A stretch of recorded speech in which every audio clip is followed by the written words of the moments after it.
उस दिन सूरज रोज की तरह ही निकला था। गर्मी के दिनों में धूप की तल्खी इंसान को भी तल्ख कर देती है। फिरोज को नसीम को देखकर ऐसा ही लग रहा था। नसीम अपनी ही धुन में बोले जा रही थी, बहुत घमंडी है वह, खुद को जाने क्या समझती है। नसीम बहुत गुस्से में थी। लेकिन गलती तो तुम्हारी है ना, फिर बात इतनी क्यों बढ़ाई। फिरोज के इतना कहते ही नसीम भड़क गई, तुम मेरे दोस्त हो या उसके? तुम्हारा दोस्त हूँ, इसी कारण समझाने की कोशिश कर रहा हूँ। फिरोज आगे भी कुछ कहना चाहता था लेकिन नसीम का गुस्सा देखकर चुप रह गया। जब नसीम का गुस्सा कम होगा तब इसे समझाऊंगा, अभी यह कुछ नहीं समझेगी। मन में ऐसा सोचकर न जाने क्यों फिरोज ने डिबेट ग्रुप से उस घमंडी लड़की का नंबर अपने मोबाइल में सेव कर लिया। आप कौन? मैसेज में चमकते उन शब्दों को देखकर फिरोज को ध्यान आया कि अनजाने में ही वो उसे एक मैसेज फॉरवर्ड कर गया है। मैं फिरोज हूँ, कीबोर्ड पर टाइप करते हुए उसने अपना परिचय दिया। क्या आप मुझे जानते हैं? इस प्रश्न पर फिरोज ने बताया कि मैं नसीम का दोस्त हूँ। ओह, कहिए क्या कहना है आपको? कुछ नहीं, मैंने गलती से यह मैसेज आपको भेज दिया। माफी चाहता हूँ, फिरोज ने शालीनता से कहा। उस घमंडी लड़की से फिरोज की यह पहली बात थी। फिरोज उसे पहले से जानता था, उसका नाम ज़ैबा है। ये भी उसे पता था लेकिन वो फिरोज को नहीं जानती थी। एक दिन बैठे बैठे न जाने क्यों फिरोज की इच्छा हुई ज़ैबा से बात करने की, लेकिन क्या कहकर वह उससे बात करेगा? क्यों नहीं कर सकता? दोनों एक ही विषय से जुड़े हैं, भले ही उनके कॉलेज अलग अलग हों। और फिर नसीम वाली बात भी स्पष्ट कर लेगा। आखिर नसीम उसकी सबसे अच्छी दोस्त है। फिरोज ने उसका नंबर डायल कर दिया। हेलो, कौन बोल रहा है? स्क्रीन पर अनजान नंबर देखकर ही शायद उसने ये सवाल किया था। मैं फिरोज, उस दिन गलती से आपको मैसेज किया था।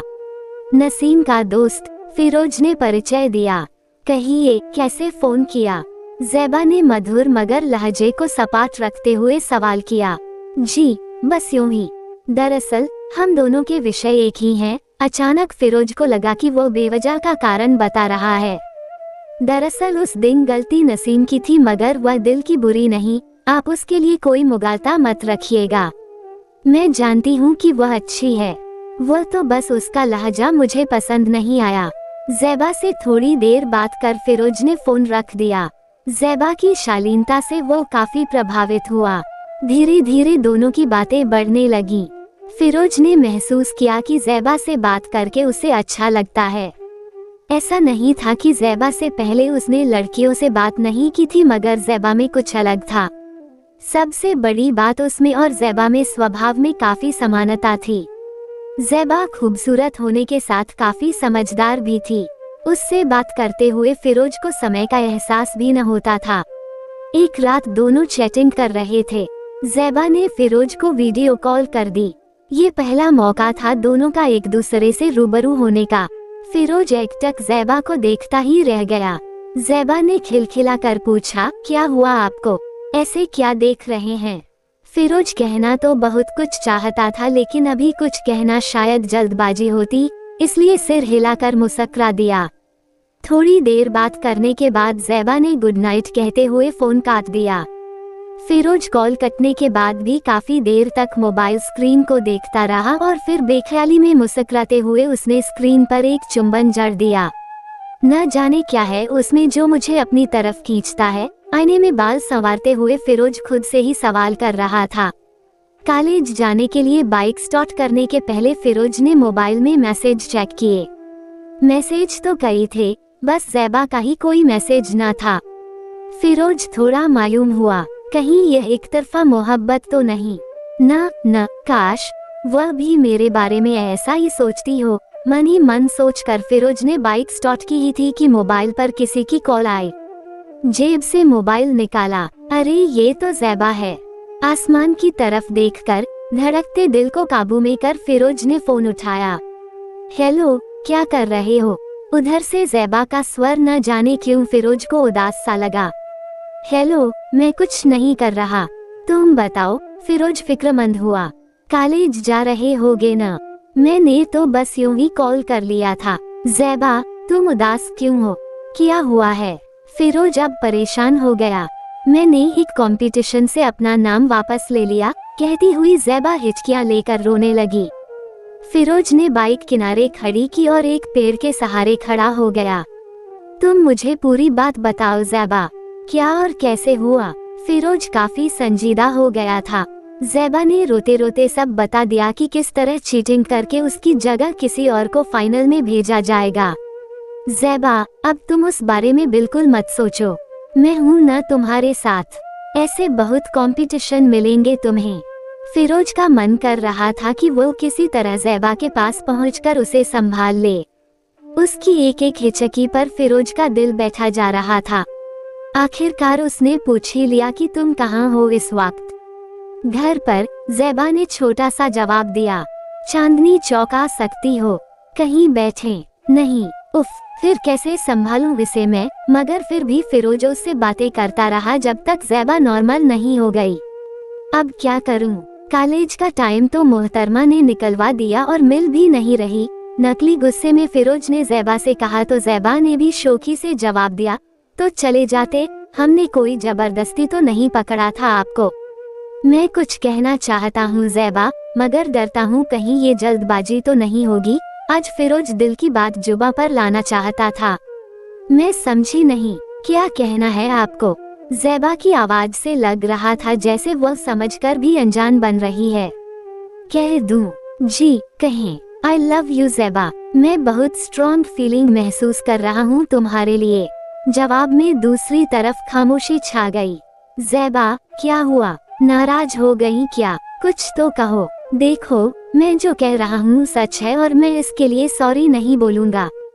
I really love you. देखिए, मेरे मन में ऐसा कुछ भी फील नहीं हो रहा, लेकिन जब भी ऐसा महसूस हुआ तो जरूर कहूँगी। इंतजार रहेगा कि जल्दी ही वह दिन आए। कहते हुए फिरोज ने अपने दिल पर हाथ रख लिया। ज़ैबा और फिरोज की बातें अक्सर होती रहीं। एक दिन फिरोज ने ज़ैबा से कहा कि उसे कॉलेज के टूर पर 2 दिनों के लिए जाना है। इस बीच हो सकता है उनकी बात न हो सके। ज़ैबा ने फिरोज को हैप्पी जर्नी कहा, लेकिन न जाने क्यों ज़ैबा उदास हो गई। सहेलियों से बात करते हुए भी उसे बार बार एक खालीपन का एहसास हो रहा था।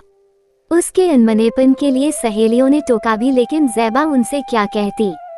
शाम को फिरोज की कॉल आते ही उसने पहली ही घंटी में फोन उठा लिया। कैसे हो? क्या कर रहे हो? एक सांस में ज़ैबा ने कई सवाल कर लिए। क्या हुआ मैडम, मिस कर रही हो क्या मुझे? फिरोज ने शरारत से पूछा। नहीं, मैं क्यों मिस करने लगी? ज़ैबा ने अपनी बेताबी को छिपाते हुए कहा। जवाब में फिरोज हल्के से हंस दिया। सुनो, आई लव यू। क्या क्या कहा तुमने? फिर से कहो। अब नहीं कह रही, एक बार कह तो दिया। ज़ैबा शर्मा गई। तुम रेडियो हो क्या जो दोबारा नहीं बोल सकती? फिरोज ज़ैबा से फिर से सुनना चाहता था, मैं सुन नहीं पाया। आई लव यू, अब तो सुन लिया ना, बदमाश। ज़ैबा के गालों पर सुर्खी दौड़ गई। आई लव यू टू, कहते हुए फिरोज ने मोबाइल से ही एक फ्लाइंग किस ज़ैबा की तरफ उछाल दी। फिरोज बहुत खुश था और ज़ैबा भी। दोनों की बातें अब दिनों दिन लंबी होती जा रही थीं। अभी तक दोनों एक दूसरे से मिले नहीं थे। एक दिन फिरोज ने ज़ैबा से मिलने के लिए कहा। कालिंदी कुंज में दोनों तय समय पर मिलने आए। अपनी मोहब्बत को सामने देखकर दोनों की खुशी का ठिकाना नहीं था। काफी समय साथ बिताकर रात में बात करने के वादे के साथ अपने अपने घर चले गए। ज़ैबा अपने सब कामों से फ्री होकर रात को 10 बजे फिरोज से बात करने के लिए ऑनलाइन आ गई, लेकिन फिरोज का कहीं पता नहीं था। थोड़ी देर बाद वो ऑनलाइन आया, लेकिन उसने ज़ैबा को थोड़ा इंतजार करने के लिए कहा। घड़ी की सुइयां खिसकती जा रही थीं और उसके साथ ही साथ ज़ैबा का गुस्सा भी बढ़ता जा रहा था, क्योंकि वह फिरोज को ऑनलाइन आते देख रही थी मगर वह उसके मैसेज अनदेखे कर रहा था। आखिरकार रात के 12 बजे ज़ैबा के सब्र का पैमाना छलक गया और उसने फिरोज को एक गुड नाइट के मैसेज के साथ थैंक्स लिखकर अपना मोबाइल स्विच ऑफ कर लिया। अगले दिन सुबह ज़ैबा ने फिरोज को कई बार कॉल किया, लेकिन उसका फोन लगातार व्यस्त आ रहा था। दोपहर को फिरोज ने ज़ैबा को फोन कर नाराजगी दिखाई और कहा कि उसका कजिन साथ था, वो उसके सोने का इंतजाम कर रहा था, इस कारण उस वक्त बात नहीं कर पाया। ज़ैबा को इंतजार करना चाहिए था और सुबह वह रात भर जगकर थककर सो गया था और उसका फ़ोन कजिन इस्तेमाल कर रहा था। ज़ैबा ये सुनकर और भी नाराज हो गई, जब तुम्हें पता था कि मैं तुमसे गुस्सा हूँ और सुबह तुमको फ़ोन करके लड़गी तो तुमने अपना फ़ोन अपने कजिन को क्यों दिया? अरे उसका फ़ोन खराब हो गया था और उसे अपनी गर्लफ्रेंड से बात करनी थी। फिरोज को ज़ैबा की बात सुनकर उस पर प्यार भी आ रहा था। मुझे नहीं पता, तुम सॉरी कहो। मैं नहीं बोलूँगा। क्या नहीं बोलोगे? ज़ैबा भी जिद पर आ गई थी। सॉरी नहीं कहूँगा। चलो 2 बार कह दिया तुमने सॉरी, अब आगे से ऐसा मत करना, ज़ैबा ने इतरा कर कहा तो फिरोज उसकी इस चतुराई पर हैरान रह गया और हंस पड़ा। आई लव यू टू कहते हुए दोनों हंस पड़े, एक दूसरे के साथ जिंदगी भर यूं ही हाथ पकड़कर हंसते रहने के वादे के साथ।